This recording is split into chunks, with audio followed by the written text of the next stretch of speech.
व्यक्ति जो है वो ऐसा लक्ष्य बनाते हैं कि हमें तो भगवान के जो है वो दर्शन चाहिए, परंतु इन गोपियों की क्या स्थिति है, इस कथा से जो है वो हमें ज्ञान मिलता है कि ऐसा नहीं है कि भगवान के दर्शन करने के बाद ही आप उस दर्शन से कृतार्थ हो सकते हैं। नहीं, भगवान की याद में भी जो है वो सारा जीवन जो है वो काटा जा सकता है। इन गोपियों ने जो है वो इस उद्धव के उस ज्ञान का जो है वो खंडन किया है। देखा है कि वास्तव में इस उद्धव, इन गोपियों की ज्ञान की स्थिति कितनी प्रबल है। इन गोपियों को सारी बात का पता है कि वो परमात्मा वास्तव में क्या है, परंतु इनके प्रेम में कितनी सच्चाई है। आज उद्धव जो है वो हैरान हो गए। आए तो 1-2 दिन के लिए थे, परंतु पूरे 6 महीने जो है वो उन गोपियों की याद में हो गए, उनके गोपियों के साथ हो गए। बहुत समय बाद उन गोपियों ने जो है वो बताया है कि देखो उद्धव, जाओ, वो कन्हैया तुम्हारा इंतजार कर रहा होगा। आज उद्धव जो है वो जैसे तैसे मथुरा मंडल में पहुंचता है। कन्हैया ने जब उस उद्धव की स्थिति देखी, सुखदेव जी महाराज कहते हैं, परीक्षित, आज उस उद्धव को अपने ना तो केशों का पता है, ना अपने ज्ञान का पता है, ना अपने वस्त्रों का पता है। अवधूत की भांति आज मथुरा में प्रवेश किया। जैसे ही प्रवेश किया है तो आज कन्हैया के चरणों में गिर गए हैं और कह दिया, कन्हैया तुम वास्तव में जो है वो बहुत निष्ठुर हो, तुमने बहुत गलत कार्य किया है। उन ब्रजमंडल के गोप ग्वालों के साथ, उन माता पिता के साथ उन्होंने इतना अनन्य प्रेम तुम्हारे साथ किया और तुम उनके पास दर्शन तक देने के लिए दोबारा से नहीं गए। जब ऐसी बात आज कन्हैया ने सुनी तो आज कन्हैया को इस बात का पता चल गया कि आज इस उद्धव को भी जो है वो प्रेम हो गया है। और हमने विगत दिनों में जो है वो कथा को श्रवण किया था कि वास्तव में भगवान की जो भक्ति है उसमें प्रेम होना जो है परम आवश्यक तो हो, परम आवश्यक होना चाहिए। ऐसा ना हो हमारी भक्ति में कि ज्ञान तो हो, वैराग्य तो हो, परंतु भगवान की भक्ति ना हो, प्रेम ना हो। और उस प्रेम की मूर्ति गोपियों से आज ज्ञान लेने के बाद आज जब उद्धव की स्थिति देखी तो आज कन्हैया को इस बात का पता चल गया कि मेरी मन की केवल एक इच्छा थी और वो आज पूरी हो गई है। तुम उद्धव अपने ज्ञान को तुम अधिक मानते थे, परंतु तुमने अपने ज्ञान की स्थिति को देख लिया। प्रेम के बराबर जो है वो कोई और चीज नहीं है। यदि परमात्मा किसी साधन से मिल सकते हैं, सबसे पहले तो वो मिल सकते हैं भक्ति से, और वो मिल सकते हैं प्रेम से। जो भगवान को प्रेम करता है, जो पाखंड करता है, भगवान तो उसके हृदय में तो क्या आएंगे, उससे कोसों जो है वो दूर रहा किया करते हैं। बोलो सच्चिदानंद भगवान की जय। ऐसी ये उद्धव और भगवान कृष्ण की जो है वो लीला को बताया है। आगे कथा बताई है कि जब उन कंस का उद्धार कर दिया गया था तो अस्ति और प्राप्ति जो है वो 2 उनकी रानियां थी। इन्होंने अपने पिता के पास जाकर के आज सारी बात बताई है कि उस छोटे से कन्हैया ने कंस को जो है वो मार दिया है। आज वो जरासंध जो है वो अपनी 23 अक्षौहिणी सेना लेकर के जो है वो युद्ध के लिए आया है और 17 बार भगवान कन्हैया ने उन्हें हराया है, परंतु 18वीं बार ये जरासंध जो था ब्राह्मणों को आगे करके युद्ध में ब्राह्मणों को आगे लेकर के आया। और जब भगवान को इस बात का पता चला तो आज भगवान ने जो है वो उस रणभूमि को ही छोड़ दिया है और भगवान यहाँ पर रणछोर कहलाए हैं। बोलो रणछोर भगवान की जय।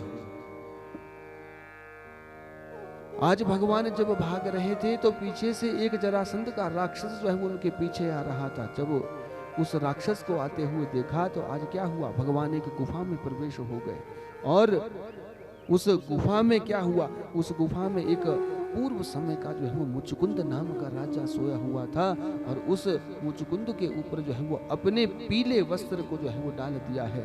जैसे ही वो राक्षस आया उसने आज उस मुचुकुंद के ऊपर जो है लात का प्रहार किया है। उस मुचुकुंद को जो है वो जागृत अवस्था आई है, उसने अपने लिए सोने का जो है वरदान मांगा था और ये कहा था कि जो मुझे नींद से जगाएगा मैं उसे छोड़ूंगा नहीं।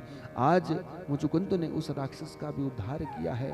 भगवान ने यहाँ पर उन विश्वकर्मा जी महाराज को आज्ञा दी है कि तुम जाकर के गुजरात क्षेत्र में जाकर के द्वारका का एक निर्माण करो, एक नए महल का निर्माण करो। क्यों? क्योंकि अब वो मथुरा मंडल जो है वो सब खत्म हो जाएगा।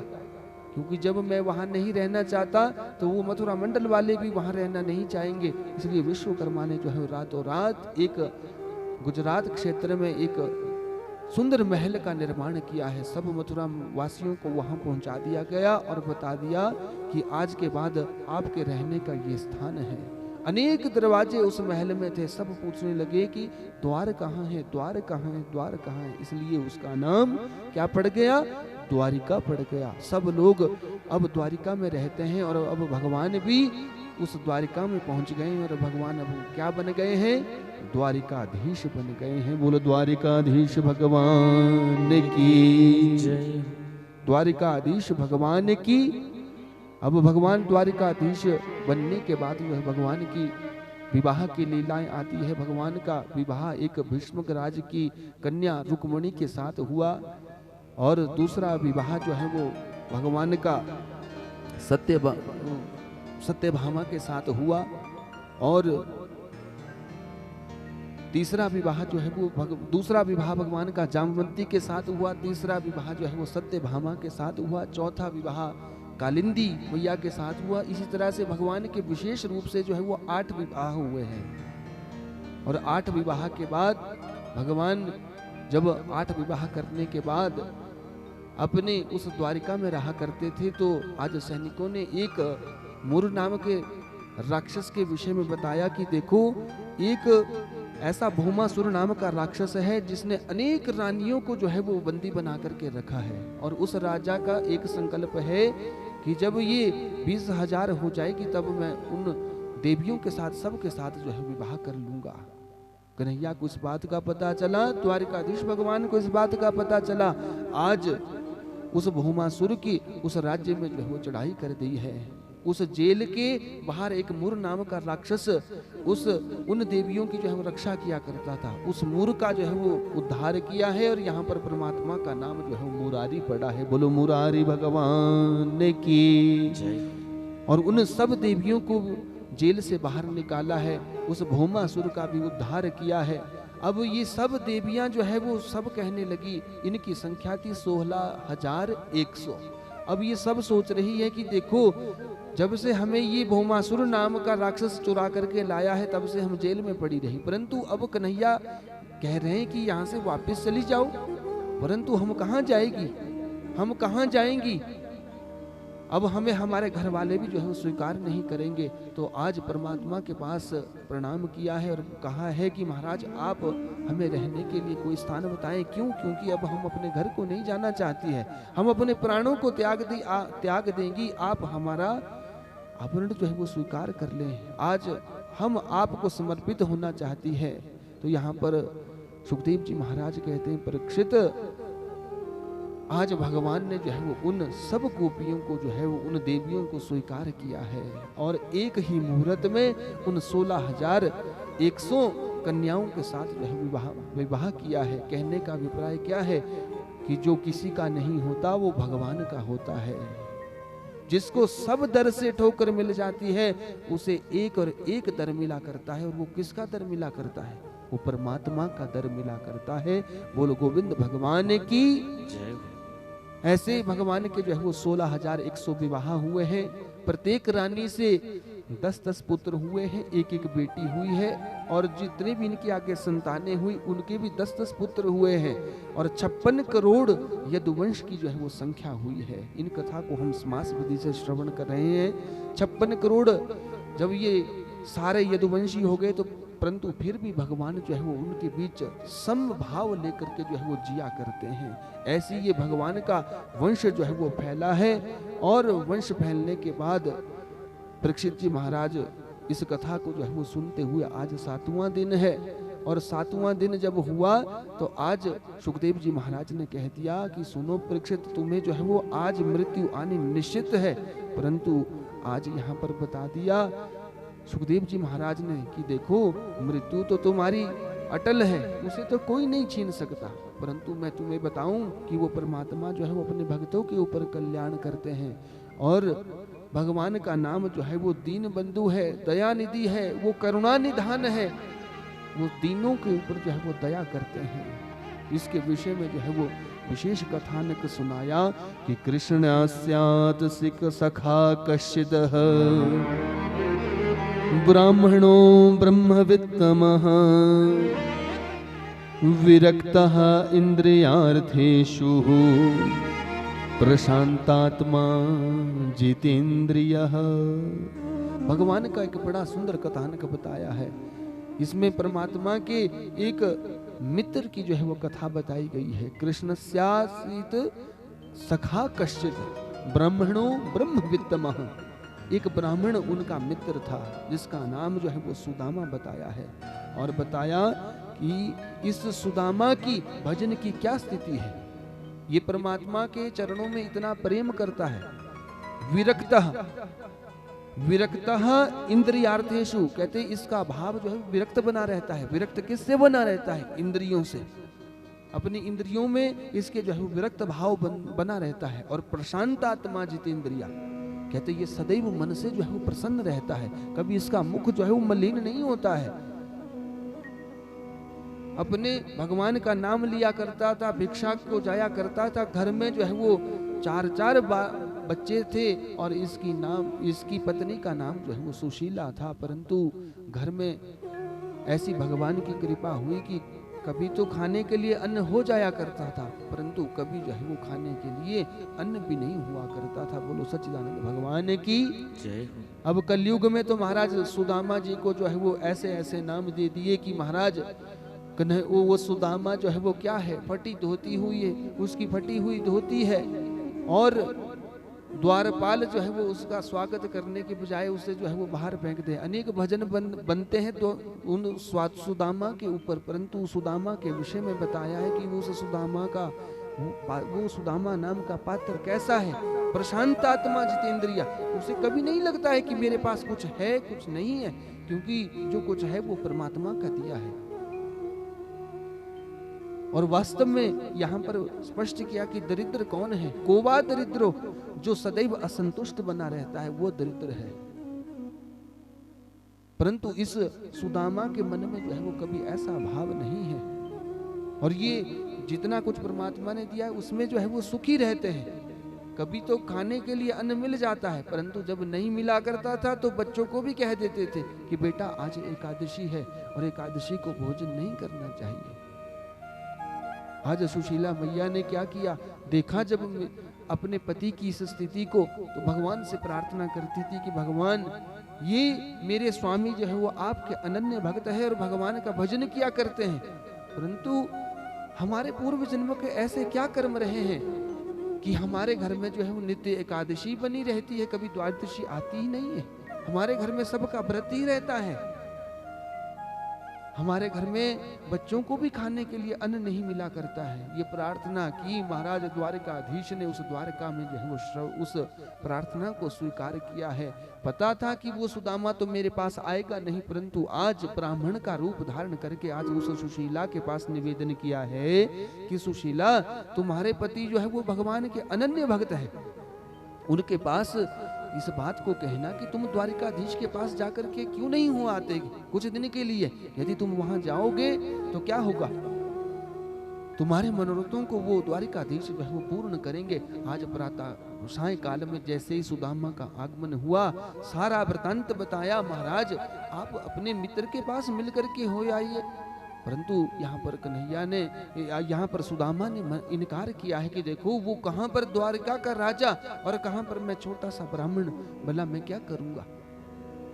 आज सुदामा जी महाराज इनकार कर रहे हैं, परंतु इनकार करने के बाद सुशीला मैया प्रातः काल में जो है वो पहुंचती है, अनेक घरों में जाकर के भिक्षा मांगती है और जबरदस्ती सुदामा को जो है वो अपने मित्र के पास भेजा है।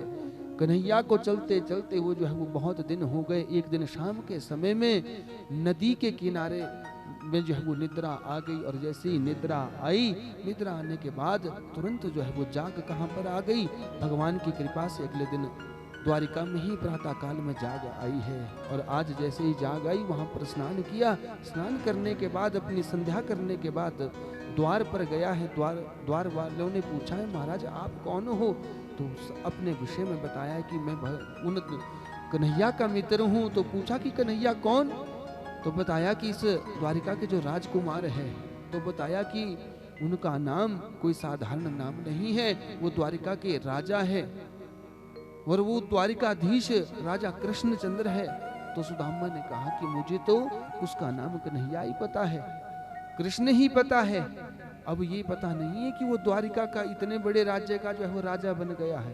परंतु आज जैसे ही निवेदन उन द्वारपालों ने किया है कन्हैया से कि आपका मित्र जो है वो कोई आया है और अपना जो है वो नाम सुदामा बताता है। कन्हैया ने आज जैसे ही अपने कानों में इस बात को सुना है, कन्हैया आज नाम सुनते ही जो है वो दौड़ पड़े हैं। और जो उत्तरीय वस्त्र भी कन्हैया लेकर के रखते थे आज वो भी पृथ्वी के ऊपर पड़ गया है। और कन्हैया जैसे ही सुदामा के पास पहुंचते हैं, बड़ा दिव्य मिलन जो है वो सुदामा और कन्हैया का यहाँ पर बताया गया है।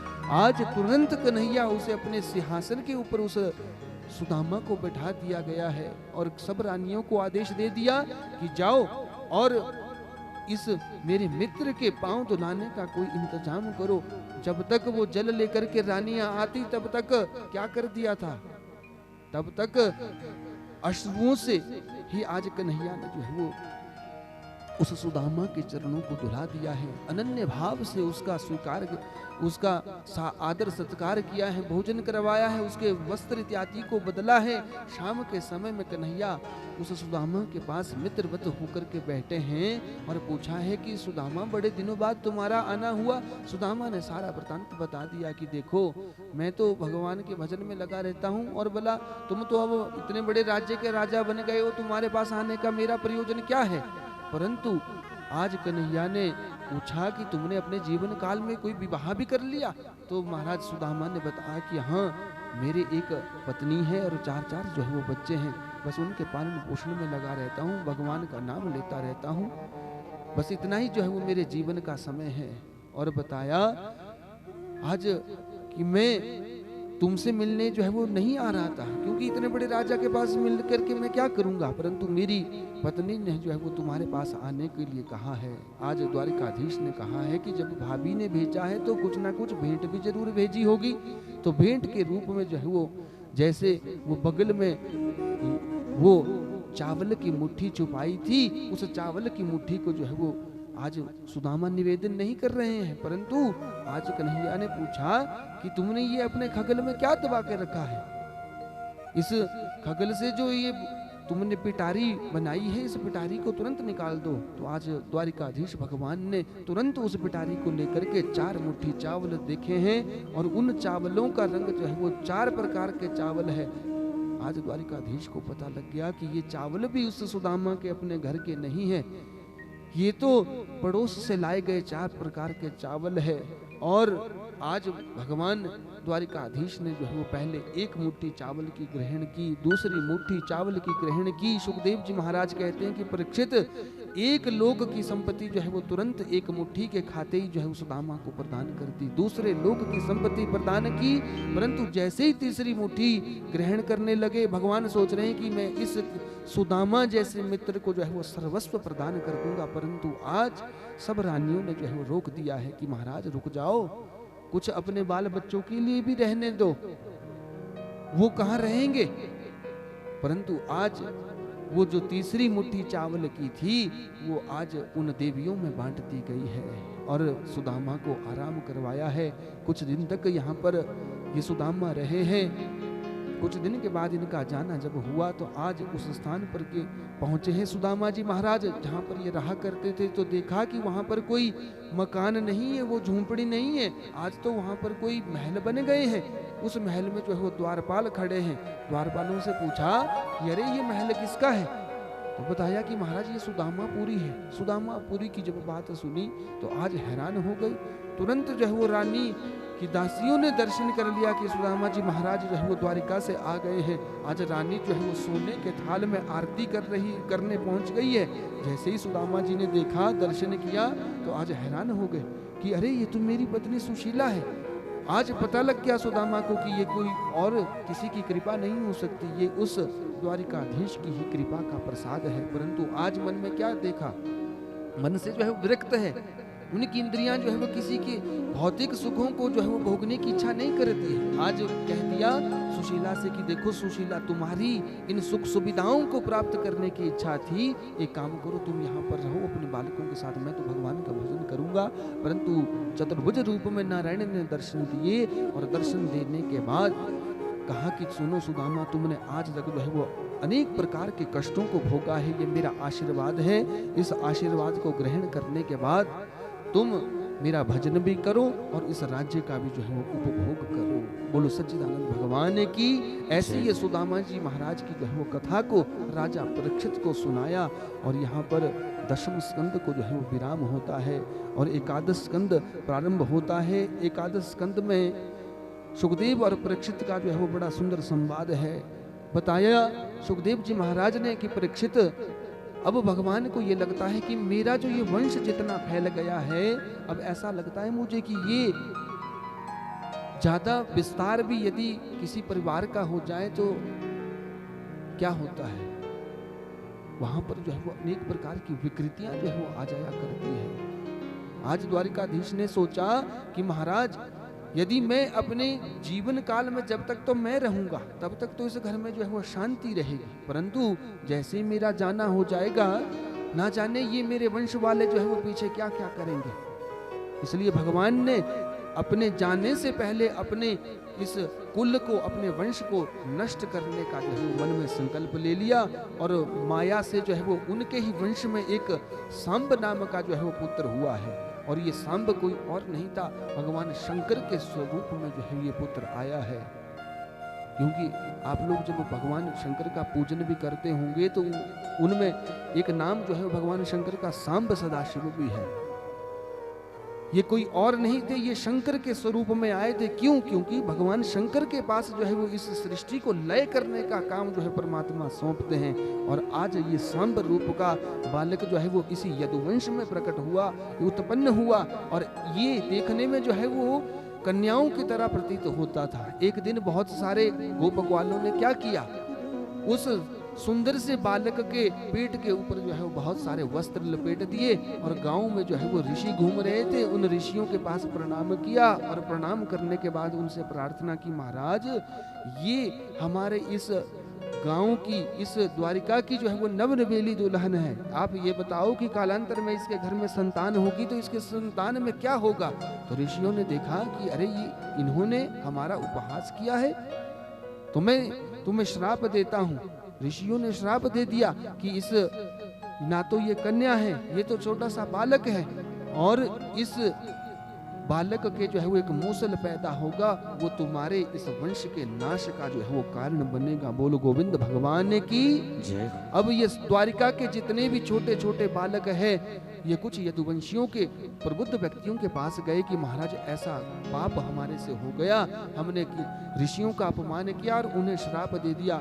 जो प्रबुद्ध लोग कोई उस द्वारिकाधीश में थे, उन्होंने क्या किया, उस मूसल को जो है वो नदी के किनारे जाकर के जो है वो एक पत्थर के ऊपर जो है वो मल दिया है, उसे खत्म करने लग गए हैं। और उस मूसल से जो है वो क्या हुआ, उस मूसल की घास, उस मूसल के कण कण जो है वो नदी के किनारे, समुद्र के किनारे जो है वो फैल गए हैं, और जो छोटा सा भाग पड़ा था वो नदी में जाकर के जो है वो गिरा दिया है।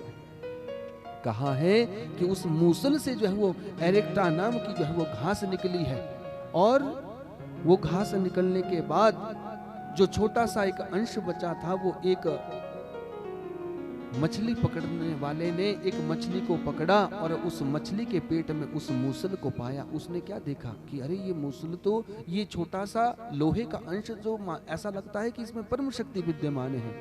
अपने घर में जाकर के वो धनुष बनाया करता था, बाण बनाया करता था। एक बाण की नुकीली उस तीर में जो है वो उस मूसल को जो है वो लगा दिया है और बताया कि सुनो परीक्षित, कालांतर में भगवान ने अपनी उस वंश का जो है वो खत्म किया है और केवल यदुवंश में जो है वो चतुहु पंचाह अवशेषितः कहते कि 4-5 लोग जो है वो जीवित केवल बचे हैं। ऐसी अपनी ये वंश की कथा को यहाँ पर तो संक्षेप में बताया, परंतु आगे जो है वो कैसे भगवान अपनी इस यदुवंश को पूरा करते हैं उसके विषय में बताया। आगे नव योगेश्वर संवाद बताया है, अवधूत उपाख्यान बताया है। अवधूत उपाख्यान के माध्यम से बताया गया है, यहाँ पर दत्तात्रेय जी ने 24 गुरुओं को बनाया है अपने जीवन में। देखो जीवन में जो है वो सब चीजों से कुछ ना कुछ सीखने को मिलता है और ये कथा ज्ञान करवाती है। कथा कोई नाचने गाने का विषय नहीं है, कथा तो मन के रंजन का विषय है कि इस मन को जो है वो शांत होकर के कथा यदि हम श्रवण करेंगे। आपने विचार करना, जब आप कथा में बैठे होते हैं तो देखो कई बार तो क्या होता है कि ध्यान तो इधर होता है परंतु मन जो है वो कहीं और ही होता है। बोलो गोविंद भगवान की जय हो। परंतु इसीलिए तो बताया था कि नैमिषारण्य की पुण्य भूमि पर बैठ कर के वो सूत जी महाराज जो है वो कथा सुना रहे हैं। ये नैमिषारण्य और क्या है? नैमिषारण्य वो हमारा मन ही तो है। उस मन को यदि एकाग्र करेंगे तो घर घर में जो है वो नैमिषारण्य हो जाएगा। तब सत्संग होगा घर घर में, जब अपने मन को निर्मल करेंगे। सत्संग का यही तो भाव है।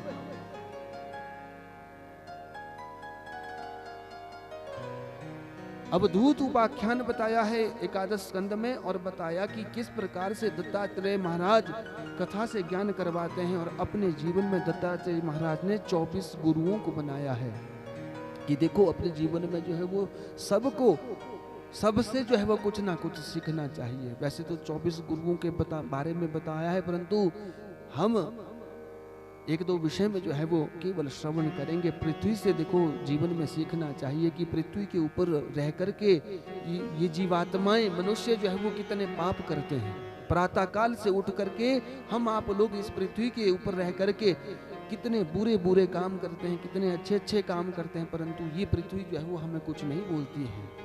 परंतु जब इस पृथ्वी को क्रोध आता है तो मनुष्यों की ऊपर जब कुठारा घात करती है तो प्रकृति की स्थिति आपने देख ली होगी। पिछली बरसात में जो है वो क्या स्थिति बन गई कि 2-3 दिन यदि बारिश हो जाए तो इस सृष्टि के जीव के हृदय में जो है वो कंपन होनी शुरू हो जाती है। बोलो गोविंद भगवान की जय। वो पृथ्वी जो है वो क्या है? वो क्षमा की जो है वो मूर्ति है। इसलिए ये भाव प्रकट किया है अवधूत जी महाराज ने कि हम अपने जीवन में मनुष्यों को जो है वो क्षमाशील होना चाहिए। बहुत सारे दुख, बहुत सारे सुख और अनेक प्रकार के कष्ट उसके जीवन में आया जाया करते हैं, परंतु उसे ये प्रयास करना चाहिए कि अपने जीवन में जो है वो सम बना रहे। उस पृथ्वी से सीखना चाहिए और क्षमाशील बनना चाहिए, क्योंकि जो तो बुरा आदमी है वो तो बुरा ही करेगा, उसके मन में भी जो है वो बुरा ही विचार रहेगा, परंतु आप उसमें उसको जो है वो परिवर्तन नहीं कर सकते हैं। परिवर्तन आपको अपने में करना पड़ेगा। बोलो सच्चिदानंद भगवान की जय। वृक्षों से भी सीखा है। वृक्षों से क्या सीखा है कि वृक्ष कैसे जो है वो छोटे से बड़ा होता है और बड़े होने के बाद जो है वो जब बड़ा हो जाता है तो यदि किसी गांव के चौराहे में लगा होता है तो लोगों की छांव के काम आता है। यदि फलदार होता है तो फल देता है, परंतु लोग जो है वो उसके ऊपर फिर भी जो है वो पत्थर मारा करते हैं। बोलो गोविंद भगवान की जय। कहते मनुष्य का जीवन भी ऐसा ही है, वो भी अपने जीवन में जो है वो बड़ा होता है। बड़े होने के बाद जो है वो बड़ा होने के बाद धीरे धीरे बढ़ता है, अपने परिवार का पालन पोषण करता है, उनका पालन पोषण करते हुए फिर अंत में क्या स्थिति हो जाती है कि जब उसके सुख का समय आता है तो उसका शरीर जो है वो जलाने के काम आता है। बोलो गोविंद भगवान की जय। किसी कवि ने बड़ी सुंदर बात की है कि मनुष्य जो है वो सारा जीवन अपने गृहस्थ को पालन पोषण करने के लिए लगा रहा, उनको छत्र छाया जो है वो प्रदान करता रहा, परंतु उस मनुष्य की स्थिति जो है वो किसकी तरह है? उस पेड़ की तरह है कि सारा जीवन जो है वो औरों के काम आया और अंत में जो है जलाने के काम आया। बोलो गोविंद भगवान की जय। ऐसा हमें वृक्षों से सीखना चाहिए कि सदैव अपने जीवन को जो है वो परहित में लगा करके रहना चाहिए। परंतु आज के समय में यदि आप परहित भी जितना मर्जी किसी का कर लो, आज जो है वो किसी को एहसान नहीं होता है उस बात का। बोलो गोविंद भगवान की जय। यहाँ पर महाराज अजगर से भी जो है वो सीखा है। अजगर से क्या सीखा है? देखो, अजगर जो है वो जल में रहता है और अजगर की एक विशेषता होती है कि जो उसे उस जल में मिल जाया करता है उसको खा करके जो है वो संतुष्ट रहता है, कभी किसी और के भाग को नहीं खाता है, अनाधिकार चेष्टा नहीं करता है। तो अजगर से भी ये सीखा है कि हमें अपने जीवन में जो है वो कभी अनाधिकार चेष्टा नहीं करनी चाहिए। दृष्टांत के माध्यम से यदि हम स्पष्ट करें तो क्या होता है, जो अनाधिकार चेष्टा करता है उसका समूल जो है वो विनाश हो जाया करता है, और जो उसके पास घर में भी होता है वो उसके साथ उसकी सारी संपत्ति का जो है वो नाश हो जाया करता है। क्योंकि कर्म, इसमें सबसे पहले बात कही गई है कि कर्म की शुद्धि यदि होगी तो क्या होगा, कर्म की शुद्धि के साथ साथ कर्म की शुद्धि जब हमारी होगी तो हम अनाधिकार चेष्टा करेंगे ही नहीं, हम औरों के भाग को हम खाएंगे ही नहीं, परंतु औरों के भाग को यदि खाएंगे तो क्या होगा। बताया एक दृष्टांत के माध्यम से कि एक चोर था और वो चोरी की कामना से जो है वो एक पशुओं की मंडी में जाकर के पहुंच गया। वहां पर पहले पुरातन समय में पशुओं की मंडी लगा करती थी, और वहां पर जाकर के एक घोड़ी को देख लिया कि मैं इस घोड़ी को चुराऊंगा, और उस घोड़ी के मालिक से जो है वो उस घोड़ी की कीमत पूछता है कि इस घोड़ी की कीमत क्या है। तो उस मालिक ने बताया कि अरे ये कोई साधारण घोड़ी नहीं है, इसकी कीमत 1 लाख है और ये हवा से बातें करती है। बस उस चोर ने ऐसा सुना, अरे मैं इस घोड़ी को देखना चाहता हूँ कि ये हवा से बातें करती भी है, ये दौड़ती भी है। आज चोर ने उस घोड़ी के ऊपर बैठा और भाग गया। बोलो गोविंद भगवान की जय। गांव में जाकर के आज बता दिया सबको कि मैं एक घोड़ी को खरीद करके लाया हूँ। 1 वर्ष के बाद दोबारा जो है उस घोड़ी को बेचने के लिए उस पशुओं की मंडी में पहुंचा, और आज वो उस घोड़ी का मालिक जो है वो देख रहा है कि मेरी घोड़ी जो है वो 1 वर्ष पहले गायब हो गई थी, हो ना हो कि अब वो घोड़ी जो है वो दोबारा बेचने के लिए कोई यहाँ पर लाया हो। और आज उस घोड़ी का दर्शन किया तो उस चोर से जो है वो पूछ लिया कि इस घोड़ी की कीमत क्या है, तो बता दिया कि इसकी कीमत कोई साधारण नहीं है, ये 2 लाख की घोड़ी है। तो बताया कि महाराज इसकी विशेषता तो बताओ, इस घोड़ी में विशेषता क्या है। तो बताया कि ये हवा से बातें करती है। आज उस घोड़ी के मालिक ने क्या किया, तो मैं देखना चाहता हूँ कि इसकी विशेषता क्या है।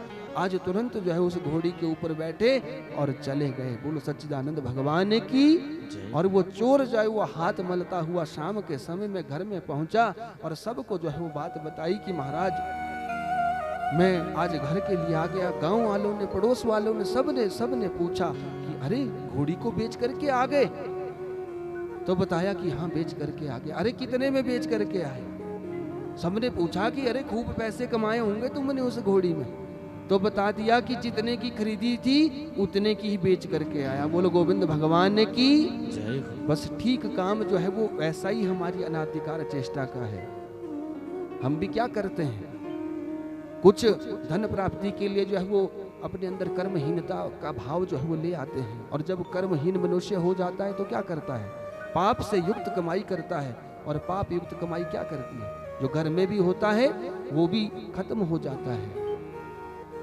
इसलिए अजगर से ये सीखना चाहिए कि जो हमें परमात्मा ने जो है वो दिया है उसमें संतुष्ट रहना चाहिए। अनेक प्रकार से जो है वो बताया गया है कि सबसे जो है वो कुछ ना कुछ सीखना चाहिए। मनुष्य को जीवन में प्रयास करना चाहिए कि बालक से भी जो है वो सीखने को मिलता है। ऐसा नहीं है कि बालक से नहीं मिलता है कुछ ना कुछ सीखने को। 24 गुरुओं के विषय में बताया, 24 गुरुओं की ये कथा आई। उसके बाद अष्ट सिद्धियों के ज्ञान के विषय में बताया। यहाँ पर उद्धव और द्वारिकाधीश भगवान का बड़ा सुंदर संवाद होता है। ध्यान योग के विषय में बताया है, विभूति का वर्णन किया गया है, वर्णाश्रमों के बारे में बताया गया है, ज्ञान विज्ञान का निरूपण किया गया है, तत्वों के संख्यों के विषय में बताया गया है। और फिर आज भगवान द्वारिकाधीश उस उद्धव के पास जो है वो अपने जाने के विषय में बताते हैं कि देखो मैं इस संसार सागर को अब छोड़ करके जा रहा हूँ। उद्धव ने कहा कि मैं भी आपके साथ जाना चाहता हूँ, भला मैं आपके बिना कैसे रहूंगा। तो आज भगवान द्वारिकाधीश ने जो है वो बड़ी सुंदर बात उस ज्ञानी उस उद्धव को जो है वो कही है कि जाओ उद्धव, श्रीमद् भागवत महापुराण की पुस्तक को लेकर के आओ। और आज जैसे ही वो उद्धव जी महाराज भागवत की पुस्तक को लेकर के आए, आज परमात्मा ने जो है वो अपनी आत्मा को अपने शरीर से निकाला है और उस भागवत में जो है प्रवेश कर दिया है और बताया कि उद्धव, इस भागवत की शरण ग्रहण करना तुमने, जीवन में तुम्हारे कभी जो है वो दुख नहीं आएगा। और मृत्यु, जो मरने वाला व्यक्ति होगा, यदि वो भागवत का श्रवण करेगा तो उसकी मृत्यु भी जो है वो सार्थक हो जाएगी। आज भगवान का वास जो है वो सदा सर्वदा के लिए भागवत में हो गया। इसलिए तो कहा जाता है कि भगवान कोई साक्षात जो है ये पोथी नहीं है, ना ये कोई साक्षात कोई साधारण कोई किताब है। क्यों इसे इतना सब कुछ करके जो है वो लाया जाता है? कितना यजमान लोग जो है वो इतना बड़ा सुंदर भाव बनाते हैं कथा को करवाने का। ये कोई साधारण पुस्तक नहीं है, ये साक्षात भगवान कृष्ण की वांगमयी मूर्ति, शब्दमयी प्रतिमूर्ति श्रीमद् भागवत महापुराण है। और भागवता यद प्रोक्तम तद भागवतम, जो भगवान ने अपने मुख से जो है वो निकाला है वो भागवत है। सदा सर्वदा के लिए भगवान द्वारिकाधीश इस भागवत भगवान में जो है वो समाहित हो गए। और आगे अब भगवान ने जो है वो एक दिन ये विचार किया कि देखो हमें समुद्र के जो है वो किनारे जाना चाहिए। भगवान अपने समस्त यदुवंशियों को लेकर के समुद्र के किनारे गए, परंतु वहां पर कुछ उद्यमी जो बालक थे, जो उन यदुवंश के जो कुछ ऐसे बिगड़े हुए बालक थे, उन्होंने क्या किया है, मदिरा का पान किया है और एक दूसरे के साथ लड़ाई करना शुरू किया है। और लड़ाई कैसी हुई? लड़ाई ऐसी हुई कि उस लड़ाई का अंत जो है वो उस समूल कुल का जो है विनाश हो गया है। और बताया है कि केवल और केवल 2-4 जो है वो शेष बचे हैं। और आज जिस भील ने, जिस छोटे से भील ने उस तीर में उस मूसल को लगाया था, आज भगवान जो है वो एक पेड़ के नीचे बैठे हैं और वहां अपनी टांगों के ऊपर जो है वो टांग रखी है। उस व्याध ने ये विचार किया कि मुझे तो ऐसा प्रतीत हो रहा है कि उस नदी के किनारे जो है वो कोई मछली बैठी है। उस मछली की आंख को जो है वो सोचा है कि आज भगवान की उन चरणों में जो है वो ऐसा प्रतीत हो रहा है, वो चमकता हुआ जो है वो नजर आ रहा है। क्यों? क्योंकि भगवान द्वारिकाधीश के चरणों में जो है वो अनेक प्रकार के तत्व विद्यमान रहते हैं। आज जैसे ही भगवान की आंखों में, भगवान के चरणों में जो है वो मछली के तरह जो है वो दर्शन किया, तो आज उस व्याध ने जो है वो तीर लगा दिया और भगवान के जो है कहाँ लगा है, वह अंगूठे में लगा है। और भगवान ने यहाँ पर अपने शरीर को पूरा किया।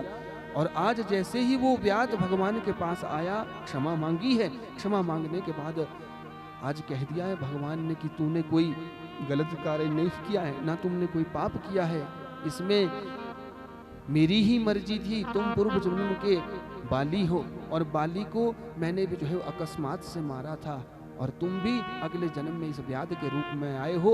आज हम दोनों का जो है वो हिसाब किताब जो है वो बराबर हो गया है। बोलो सच्चिदानंद भगवान की 126 वर्ष की आयु पूरी करने के बाद भगवान यहाँ पर सौधाम को जाते हैं।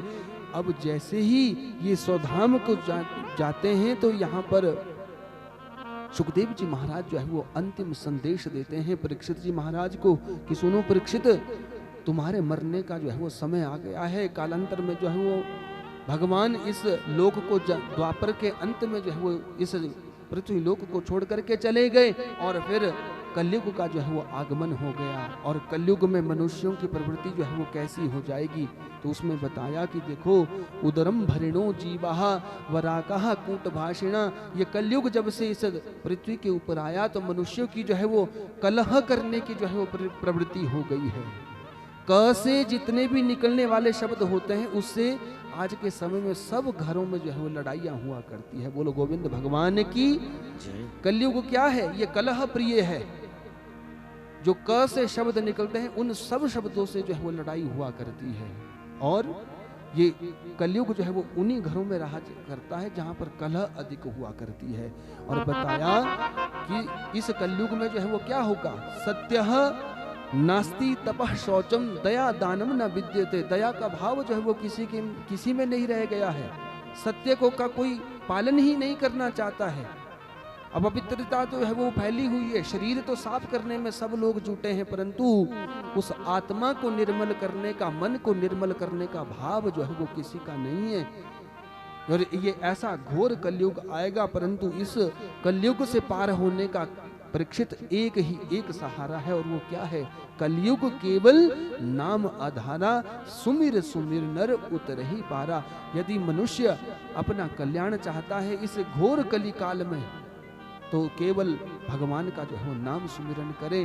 और इधर नाम की भूमिका के साथ भगवान के नाम का भी जो है वो बताया है कि कौन सा नाम जो है वो मनुष्य को, वैसे तो जो भी जिसका इष्ट हो, किसी की प्रीति जो है वो राम जी के चरणों में होती है, किसी की भगवान कृष्ण के चरणों में होती है, किसकी प्रीति जो है वो शंकर भगवान जी के चरणों में होती है, वो नाम ले सकता है जिसमें जिसकी प्रीति बनी रहे। परंतु यहाँ पर बताया भागवत के माध्यम से कि भगवान हरि का जो है वो नाम गुणगान करना चाहिए। क्यों?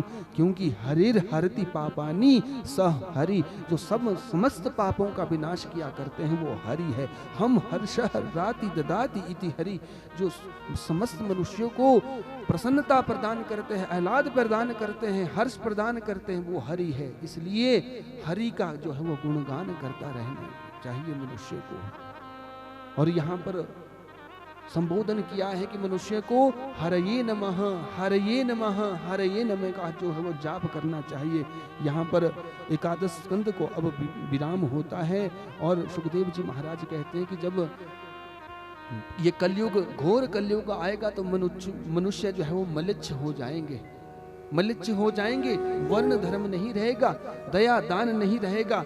और इसी तरह से भगवान जो है वो कालांतर में इस कलयुग में उस यूपी क्षेत्र में जो है वो एक सोम शर्मा नाम के घर में जो है वो कल की अवतार में जो है वो जन्म लेंगे। तब इस चराचर जगत में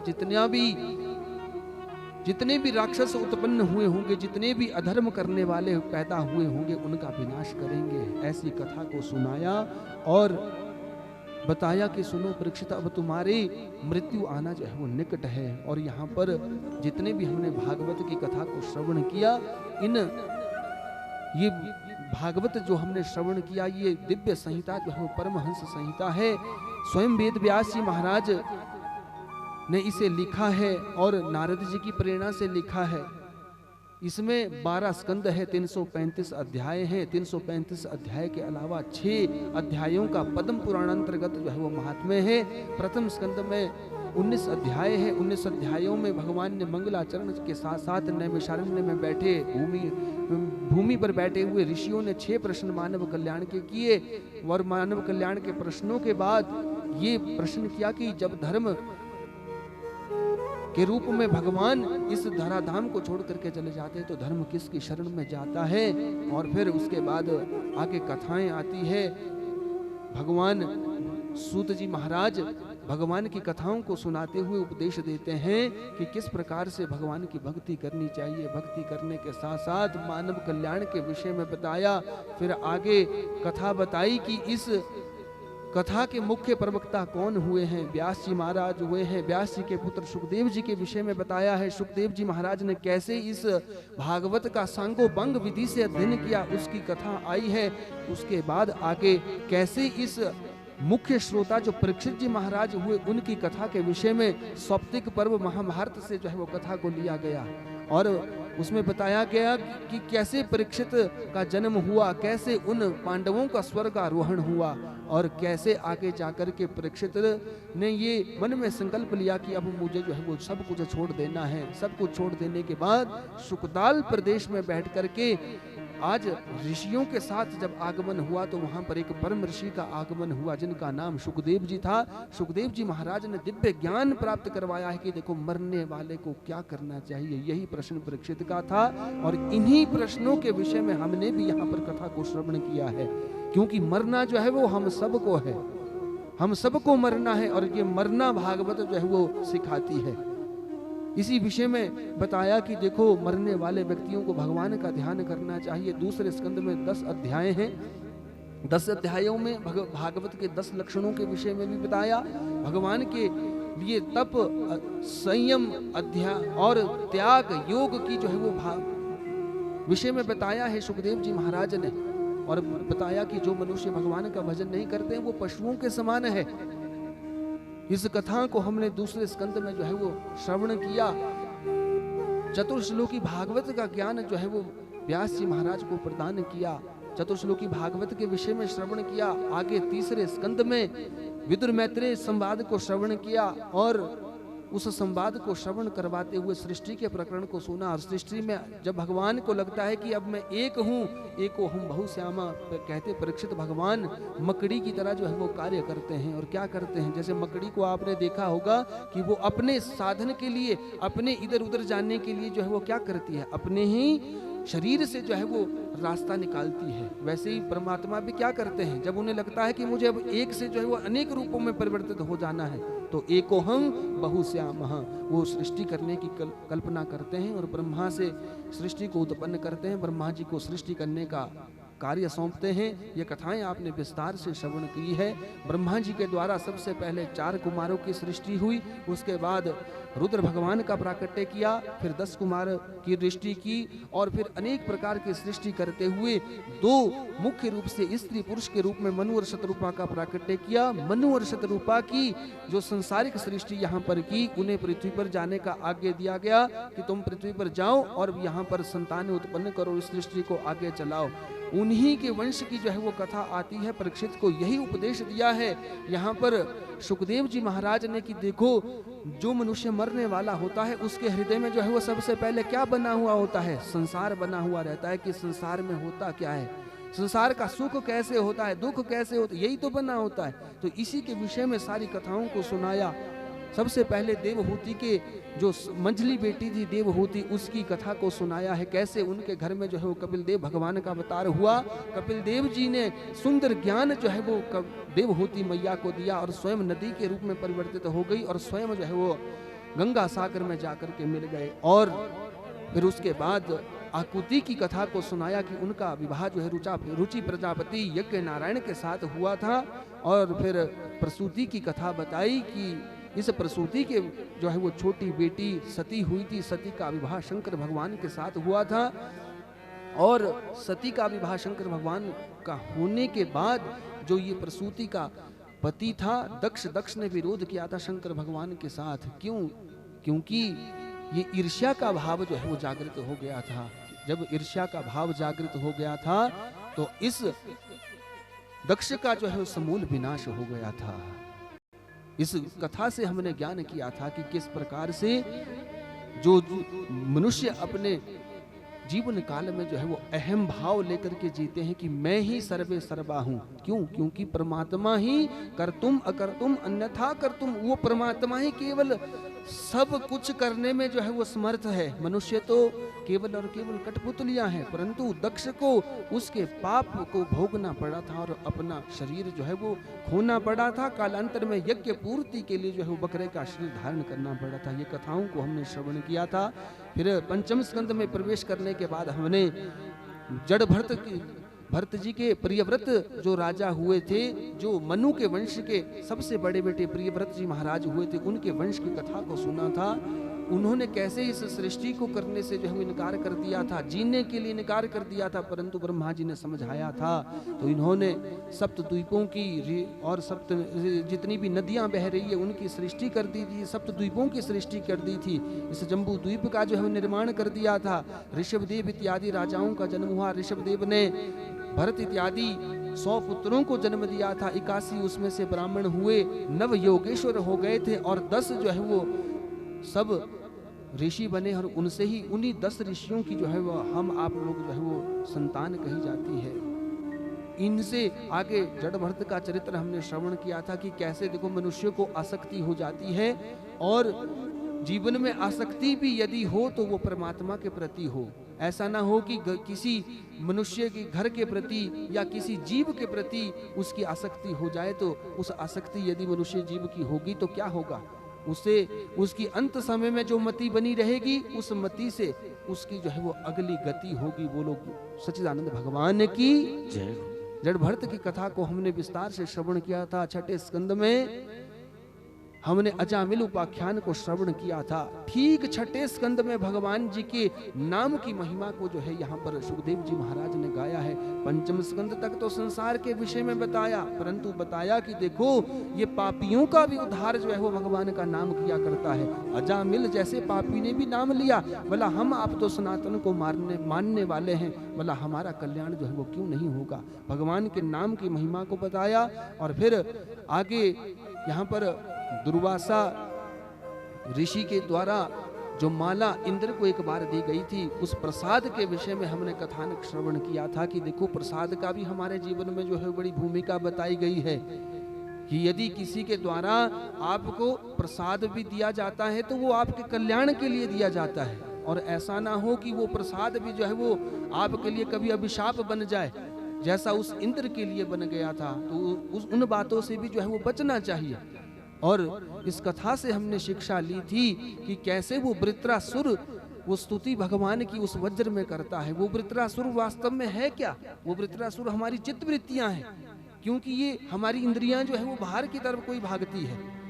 ये आंख कान नाक जो है वो सब बाहर की तरफ कोई भागते हैं, परंतु अपने अंदर जो है वो मनुष्य कभी कोई ना तो गलती देखना चाहता है ना ढूंढना चाहता है। ये वृत्रासुर वास्तव में क्या है? वो जीव है। यदि वो अपना कल्याण चाहता है तो उस राक्षस को, उस वासना को अंदर से खत्म करे। इस कथा से हमने शिक्षा ली थी। सप्तम स्कंद में हमने भगवान की कथा को श्रवण किया था, जब परीक्षित ने प्रश्न किया था कि महाराज वृत्रासुर का भगवान ने प्राणंत किया। भगवान तो पक्षपाती है, वो तो देवताओं के ऊपर ही कृपा किया करते हैं। तो भगवान ने यहाँ पर संदेश दिया था कि वो भगवान कोई साधारण नहीं है। भगवान जो है वो सबके ऊपर समभाव रखा करते हैं। तो बताया था कि देखो प्रहलाद कौन था? वो राक्षस का बेटा था, परंतु भगवान ने उसका भी जो है वो कल्याण किया है। और फिर प्रहलाद चरित्र के बाद वर्ण आश्रम के बारे में बताया था, गृहस्थ आश्रम के बारे में बताया था, पुरुषार्थ चतुष्टय के बारे में बताया था कि मनुष्य को अपने जीवन काल में कैसे रहना चाहिए। अष्टम स्कंद में गजग्राहक की मनवंतरों की जो है वो कथा आती है। वो गजग्राहक की कथा से हमने शिक्षा ली थी कि उस हाथी की तरह हम आप जीव भी जो है वो इस सृष्टि में विचरण करते रहते हैं। जब तक हमारे पास धन बल होता है, अपने घर वालों का बल होता है, स्त्रियों का बल होता है, तो हम ये विचार करते हैं कि हमारा कोई कुछ नहीं बिगाड़ सकता है। परंतु जब हमें वो बुढ़ापा पकड़ लेता है तो सबसे पहले कहाँ से पकड़ता है? गोड्डे से ही पकड़ता है। बोलो गोविंद भगवान की जय। घर वाले भी विचार करते हैं कि हम बच जाएंगे, परंतु बचते नहीं है। तब चाहे स्नोडन जा लो, चाहे पीजीआई जा लो, चाहे एम्स जा लो। तो कहने का अभिप्राय वो गजग्राहक कोई और नहीं है, वो जीव है। हम भी अपने जीवन में क्या करते हैं? वैसे ही घूमते मदमस्त होकर के, परंतु जैसे ही वो बुढ़ापा हमें ग्रहण करता है तब हम अपने स्त्री बच्चों से भी इच्छा रखते हैं, परंतु कोई जो है वो साथ नहीं देता। तब तो ये विचार करते रहते हैं कि अब पराधीनता में रह करके हमारे बुजुर्ग को जो है वो 10-10 साल हो गए हैं, परंतु अब इनका शरीर पूरा भी हो जाता तो अच्छा था। ये विचार करते हैं घर वाले। क्यों? क्योंकि अपने कामों को भी करना होता है। इसलिए ये जीव की कथा होकर के ये संदेश दिया था कि मनुष्य को अपने जीवन में भगवत का स्मरण करना चाहिए, भगवान का नाम लेकर के, क्योंकि साथ केवल और केवल धर्म जाएगा जो आपके द्वारा किया जाएगा। नवम स्कंद में फिर हमने आगे कथाओं को श्रवण किया था। अष्टम स्कंद में ही हमने राजा बलि की कथा को श्रवण किया था कि किस प्रकार से राजा बलि को इस पृथ्वी का जो है वो जब राज्य भार सब कुछ स्वर्ग की अधिपति मिल गई थी, परंतु यहाँ पर इस बलि को भी क्या हुआ था? उस राज्य भार को जो है वो छोड़ना पड़ा था। कालांतर में इसने अनेक यज्ञ किए और शुक्राचार्य ने इन्हें बताया था कि देखो कालांतर में हम ब्राह्मणों की सेवा करेंगे और यज्ञ करेंगे और उससे हम क्या करेंगे? भगवान की प्राप्ति को, उस इंद्र के पद की जो है वो प्राप्ति को कर लेंगे। परंतु यहाँ पर इन यज्ञों में जो है विक्षेप वामन भगवान ने डाला है और उन देवताओं के मनोरथों को पूर्ण किया है। ये वामन अवतार की कथा को हमने विस्तार से श्रवण किया था। फिर सूर्य वंश की हमने राम जी की कथा को जो है वो बड़े सुंदर ढंग से श्रवण किया था। चंद्रवंश में हमने भगवान कृष्ण के प्रादुर्भाव होने की कथा को श्रवण किया था। दशम स्कंद में हमने विस्तार से कृष्ण कथाओं को श्रवण किया था कि कैसे भगवान मथुरा में पैदा होते हैं, गोकुल में रहते हैं, गोकुल में रहने के बाद वृंदावन में लीला करते हैं, वृंदावन के बाद वो मथुरा आते हैं, मथुरा में कौन कौन सी वो लीलाएं करते हैं वो हमने आज श्रवण किया, और कैसे भगवान अपनी लीला को पूर्ण करने के बाद स्वधाम को चले जाते हैं। यही भागवत है, ये द्वादश, ये इन 12 स्कंदों का सार मैंने आपको एक पंक्ति के रूप में जो है बता दिया है। ये पूरा भागवत आपको सुना दिया है। संत आज्ञा करते हैं, हमने सतगुरुदेवों की भी वाणियों से सुना है कि यदि कोई मनुष्य अपने इस यज्ञ में 8 दिन तक नहीं आ सकता तो वो यदि अंतिम दिवस भी आएगा, यदि इस कथा को श्रवण करेगा तो उसको पूरी भागवत को श्रवण करने का जो है फल मिल जाया करेगा। इस बात को बताया, और अब इस परीक्षित के जाने का समय हो गया। सुखदेव जी महाराज ने कहा कि देखो भगवान भी यहाँ से चले गए हैं, और आज तुम्हें भी कथा को श्रवण करते हुए जो है वो 7वां दिन हो गया है। तुम्हें भी आज तक्षक नाम का सांप आएगा और तुम्हें डसेगा, इसलिए मैं तो यहाँ से जा रहा हूँ। तुम अब सिद्ध हो चुके हो, अब तुम्हारे मन में कोई विकार तो नहीं है। तो यहाँ पर परीक्षित ने कह दिया कि मैं अब इस कथा को श्रवण करने से जो है वो सिद्ध हो चुका हूँ। सिद्धोस्मि अनुगृहीतोस्मि भवतः करुणात्मनः। कहते हे परमात्मन, हे करुणा के अवतार, मैं इस कथा से जो है वो पुष्ट हो चुका हूँ, सिद्ध हो चुका हूँ। अब मुझे मरने में जो है वो कोई डर नहीं है। और मैं यदि विचार भी करूं कि मैं मर जाऊंगा तो भला मैं कभी नहीं मरता है, शरीर मरता है, और आत्मा जो है वो परमात्मा में मिल जाया करती है, जिससे हम अंश के रूप में प्रकट होते हैं। जो हमें परमात्मा भेजता है वो आत्मा जो है उस शरीर को छोड़ के चली जाती है, और वो आत्मा परमात्मा में मिल जाती है।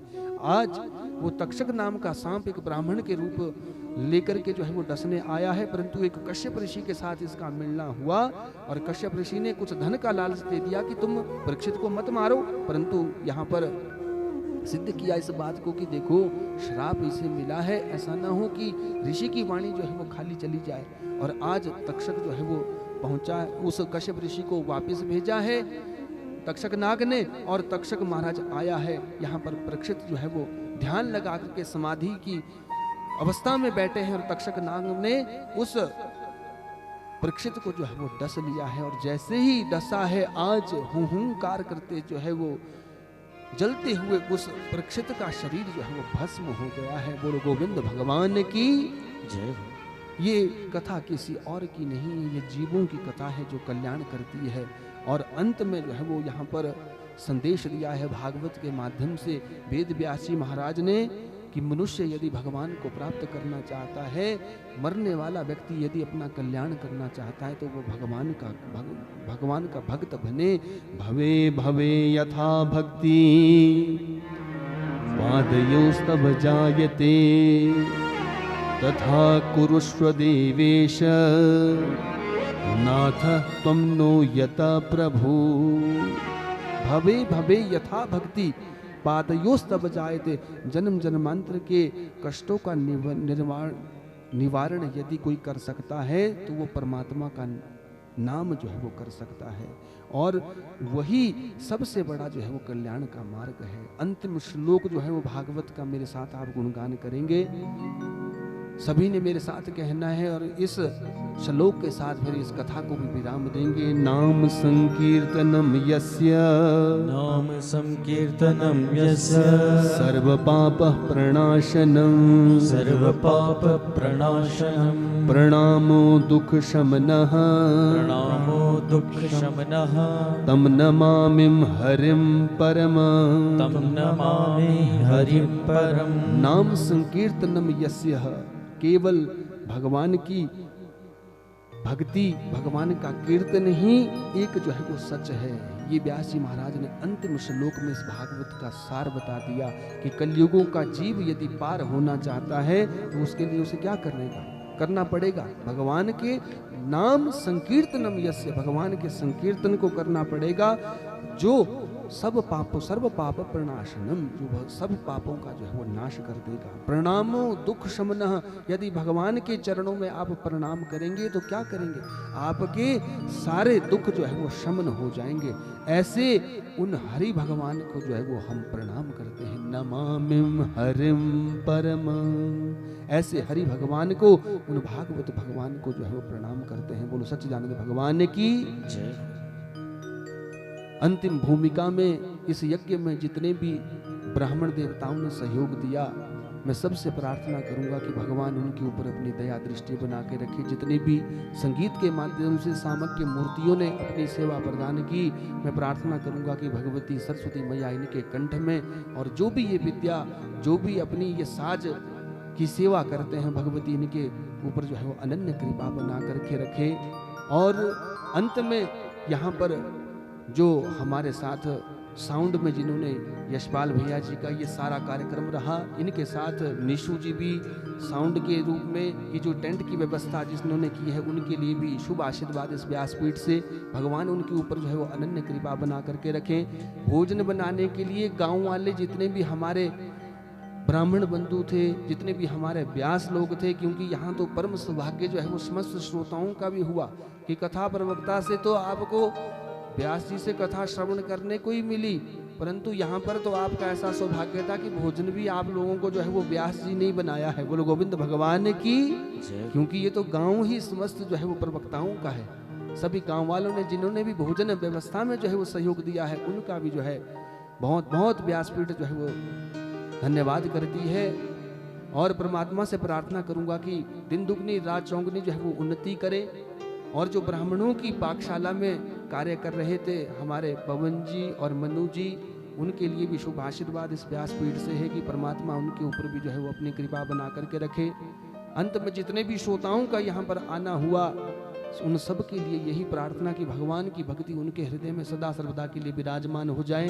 पिछले दिन से सतगुरुदेव भगवान जी भी यहाँ पर भागवत जी को श्रवण करने आए हैं, ये भी हमारा भी परम सौभाग्य है।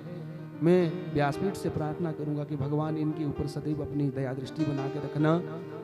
और अंत में हमारे यजमान जी ने ये बड़ा सुंदर आयोजन जो है वो अपनी माता जी की सदगति के लिए उनकी पुण्य स्मृति में जो है वो किया है।